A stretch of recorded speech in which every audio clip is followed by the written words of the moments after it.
What is up? Weird intro, my bad. Let's just get straight into it. I'm not even going to explain it. I want a short intro. We're going to part 2 of my reaction to the Kennedy assassination. Yeah, let's just get into it.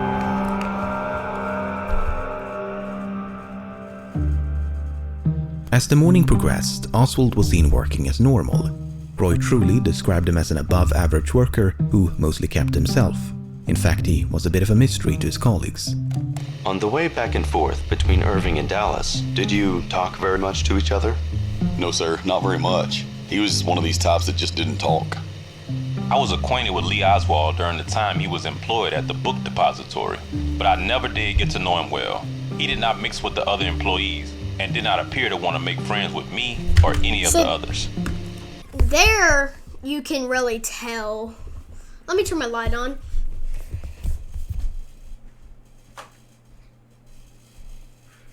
They're really noticing here that he is, I think he had assassinated Kennedy in his mind from the start. Did you ever speak to Oswald? Yes, sir. Did he ever speak to you? No, sir. He never replied to you. No, sir. Would you say he was unfriendly? Yes, sir, I would. But there were exceptions to his reticence, and one of them occurred on this Friday morning. James Jarman was working on the ground floor when he observed Oswald staring at the window facing Elm Street. Oswald was standing up in the window, and I went to the window also, and he asked me, what were people gathering around the corner for? And I told him that the president was supposed to pass in the morning, and he... Okay, guys, I'm sorry to interrupt, but I think that this camera is kind of getting in the way. So I'm going to shorten my camera. I'm going to put it right here in the left. He asked me did I know which way he was coming, and I told him, yes, he'll probably come down Main and turn on Houston and then back again on Elm. Then he said, oh, I see. And that was all. It's a brief yet fascinating moment. It almost seems as though Oswald had no idea that Kennedy would pass by the book depository. This was indeed the case for some of his colleagues. Jarman himself had only been made aware of the fact shortly before he spoke with Oswald. There's no doubt that Oswald knew the president was coming to Dallas, but whether he knew the route of the motorcade is much more difficult to prove. The route of the motorcade had only been finalized a few days before the visit and hinged upon its destination. Kennedy was supposed to attend a banquet in Dallas, but no one could agree on a venue. It came down to two options: the Trade Mart northwest of downtown or the Women's Building to the east. One of the more vocal proponents of the Trade Mart was Texas Governor John Connally, and after much back and forth, he finally got his way on November the 14th. Had the Women's Building been selected, the motorcade would have sped through Dealey Plaza east on Main Street, significantly further away and perpendicular to the book depository. Not to mention that First Lady Jacqueline would have been seated between the building and the president.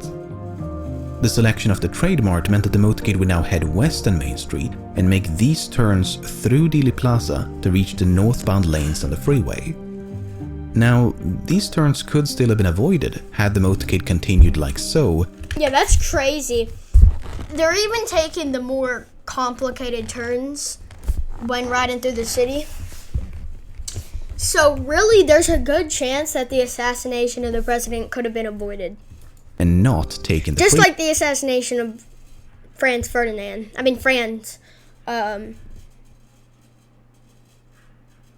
gotta look up his name after this. Tell me in the comments. But since the freeway was the more scenic and expedient route, it was the more attractive choice. All of that is to say, the success of the assassination was largely dependent upon the selection of the Trade Mart.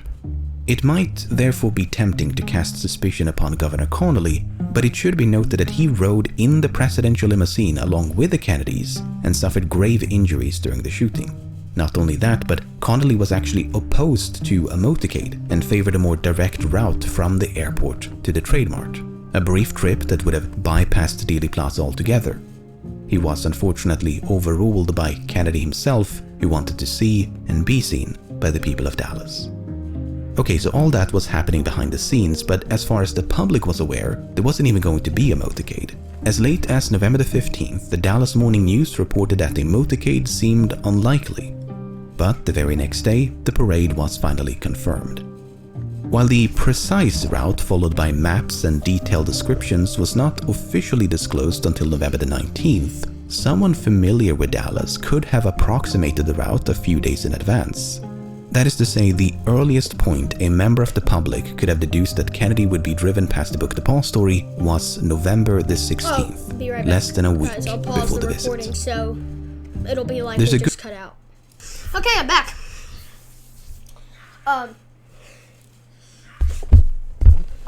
Let's get right into this.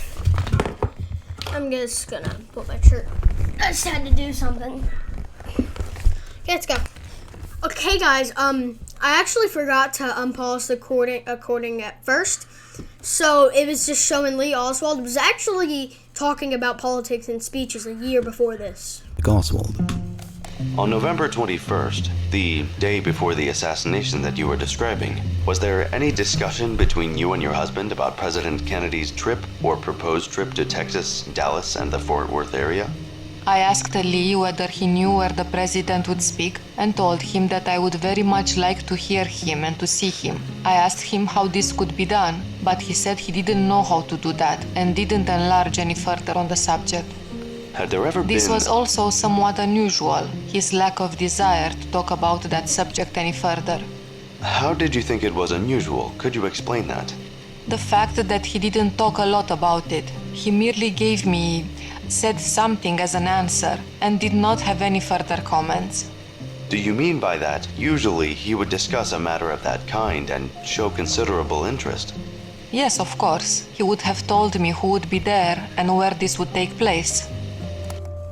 We'll never know what Oswald was thinking when he spoke with James Jarman shortly before the assassination. But it is worth repeating, though, that Oswald was hired on October the 15th. That's a full month before the Moatgate route had been decided, let alone announced to the public. So he'd be working there for a month. So it's not like he was working there from the start just to assassinate Kennedy, unless he had some higher knowledge than the average public.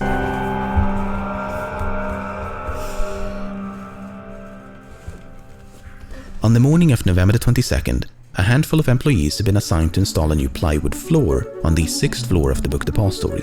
Every once in a while, they would catch a glimpse of Oswald. I saw Lee Oswald shortly before lunchtime. He was by himself with a piece of paper in his hand. I had nothing to say to him, but some of the other male employees teased him and told him he ought to go get a haircut. Lee Oswald just laughed at this remark. Shortly before noon, it was time for lunch. For a bit of fun, they decided to race the two elevators down to ground level. As they began descending, they observed Oswald now standing on the 5th floor. He shouted for them to stop or to close the gate to the elevator upon reaching the 1st floor. Charles Givens then realized he'd forgotten his jacket and cigarettes up on the 6th floor.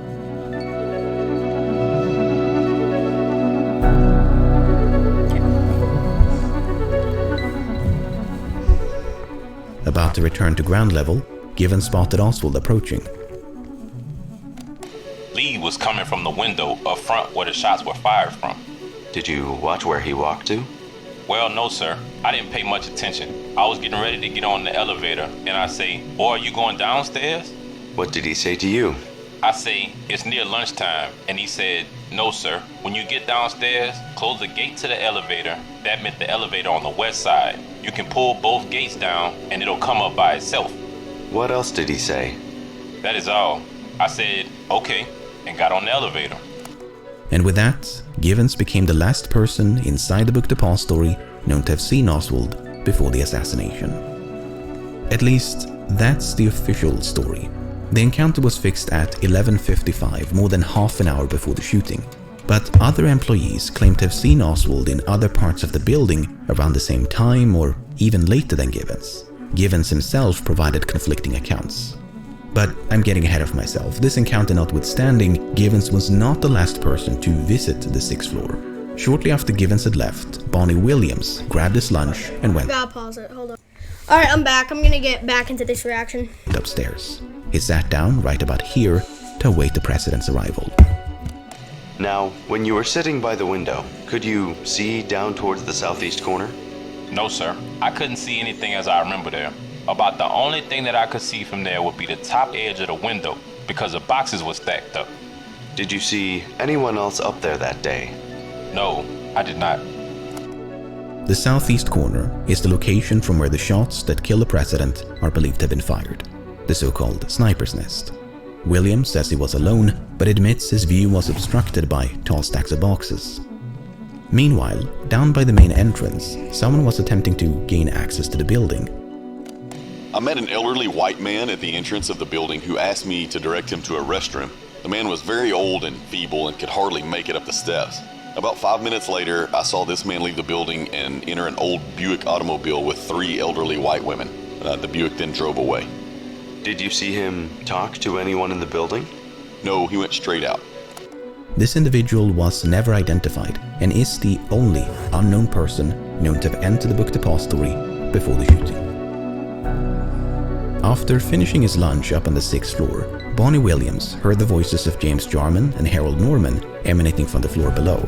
Feeling a bit lonely, Williams went down to the 5th floor and joined his 2 colleagues.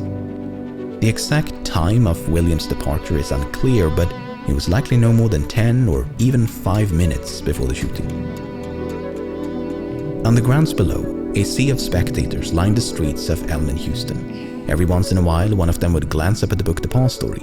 Indeed, Jarman, Williams, and Norman were spotted on multiple occasions, leaning out the far east windows on the 5th floor. But movement could also be seen on the floor above them, a floor that, by all accounts, was now supposed to be empty.